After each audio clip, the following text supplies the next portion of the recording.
जय श्रीमन नारायण। ए पर जे टिप्पणी हम करे जा रहल बा रामानुजदास श्रीमान गट्टू वेणुगोपाल स्वामी जी के द्वारा दिहल गयल बा। अध्याय 8 अक्षर परब्रह्म योग श्लोक 23। यत्र काले तु अनावृत्तिम् आवृत्तिं चैव योगिनः प्रयाता यान्ति तं कालं वक्ष्यामि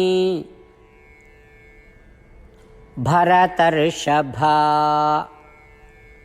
गीताचार्य श्री कृष्ण परमात्मा अर्जुन समेत हमनी सबके अक्षर पर ब्रह्म योग सिखा रहल बानी। परमात्मा कहत बाड़े, अर्जुन देह छोड़ला के बाद आत्मा जौना तरीका से यात्रा करेला ओकरा बारे में बात करत सुनही हम पुनर्जन्म के ओर ले जाए वाला रास्तों के बारे में। आप पुनर्जन्म के ओर ले जाए वाला रास्ता देह छोड़े के और ले जाए वाला समय ओ समय देह छोड़ला के फल के बारे में बतावत बानी।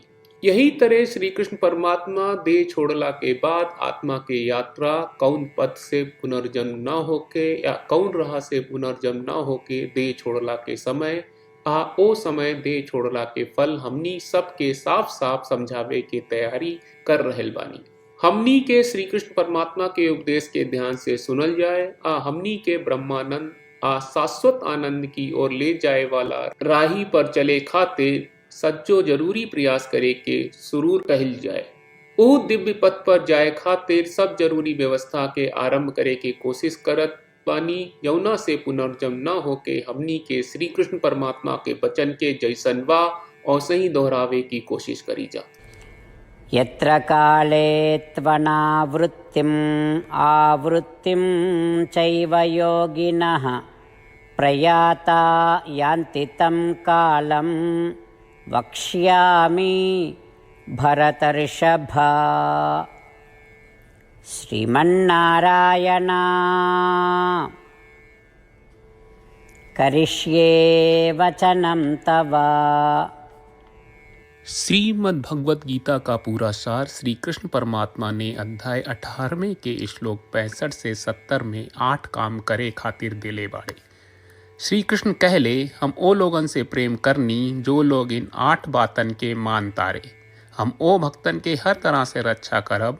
श्री कृष्ण परमात्मा के द्वारा बोलल गईल संपूर्ण भगवत गीता सुनला के बाद अर्जुन कहले, करिष्ये वचनम त्वा, जेके मतलब बा कृष्ण मैं वही करब जौन आप कही। यही कारण बा श्री कृष्ण अर्जुन के हर तरह के सफलता आ विजय प्रदान करेले। आई परमात्मा के आपन व्रत देई कि हमनी के ये 8 गौ कर्म के पालन करी जा। ई वचन परमात्मा के देवे से बड़न कौनो पूजा तपस्या यज्ञ नहीं। हम 8 प्रण कहब जौन हमनी के करे के चाहिए। आप सब कृपया इन्हन के आपन दिमाग और दिल में सोची। श्री कृष्ण के आपन वचन देवे के ई तरीका में हमनी सबकी कल्पना करे के चाहिए कि श्री कृष्ण का चेहरा खुशी से चमकत बा और खुशी के एहसास करत बा। जय श्रीमन नारायण। यहाँ हमनी के 8 वादा बा। हमनी के पहला वादा, हे श्रीमन नारायण आपका निर्देश के मुताबिक हम हमेशा तोहार ध्यान करब और तोहार बारे में सोचब। हमनी के दूसर वादा, हे श्रीमन नारायण आपका सलाह का अनुसार हम हमेशा आपका भक्त रहब। हमनी के तीसर वादा, हे श्रीमन नारायण हम आपन सब काम तोहरा सेवा के रूप में और तोहरा संतुष्टि खातिर करब। हमनी के चौथा वादा, हे श्रीमन नारायण जैस की आप माने के कहले रहलू, हमरा बहुत विश्वास बा कि हम आपके होई और हम हमेशा आपन दोनों हाथ जोड़ के आपके नमस्कार करब और आपकी पूजा करब। हमनी के पांचवा वादा, हे श्रीमन नारायण हमरा के तोरा बात माम एकम शरणम ब्रज 1866 याद कहले, जहाँ आप हमरा के आपन का अर्पित करे का कहा। श्रीमन नारायण मैं हमेशा तोहरे शरण में रहब। हमनी के छठवां वादा, हे श्रीमन नारायण हमरा के तोहरा बात माँ सुचहा 1866 याद कहले कि आप हमनी के शोक ना करे का आश्वासन दे रहे बड़े, हम अब और शोक ना करब। हमनी के 7वां वादा, हे श्रीमन्नारायण, आपने हमरा खातिर श्रीमद् भगवत गीता के वितरण करके हम सबके कृपा कहले और आशीर्वाद दहले बा। हम वादा करत बानी कि रोजाना कम से कम एक श्लोक पढ़ब या सुनब। हमनी के 8वां वादा। हे श्रीमन्नारायण, आप गीता के पूरा मानवता तक ले गयलू। हम गीता में आपके दिव्य वचन के उन भक्तन तक पहुँचावे के प्रयास करब जे गीता से अपरिचित बा। हे श्रीमन्नारायण, हम उई करब जौन तू करे का कहब। हम ऐसन व्यवहार करब जैसन आप चाहत बानी और हम खाली आपका खातिर काम करब। श्रीमन्नारायण के रोज आपन वचन देहल कि हम ओइस करब जैस आप कहत बानी, ई अपने आप में बड़न पूजा बा। श्रीमन्नारायण, करशे वचनम त्वा। श्रीमन्नारायण, हम तोरे निर्देश के मुताबिक काम करब। सर्वं श्री कृष्ण अर्पणम अस्तु। जय श्रीमन्नारायण। यत्र काले तु अनावृत्तिम् आवृत्तिं चैव योगिनः प्रयाता यान्ति तं कालं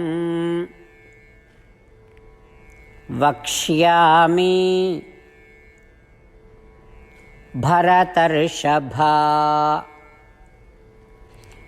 यत्र काले त्वनावृत्तिम् आवृत्तिं चैव योगिनः प्रयाता यान्ति तं कालं वक्ष्यामि भरतर्षभा।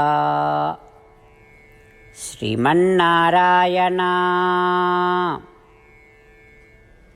करिष्ये वचनं तव।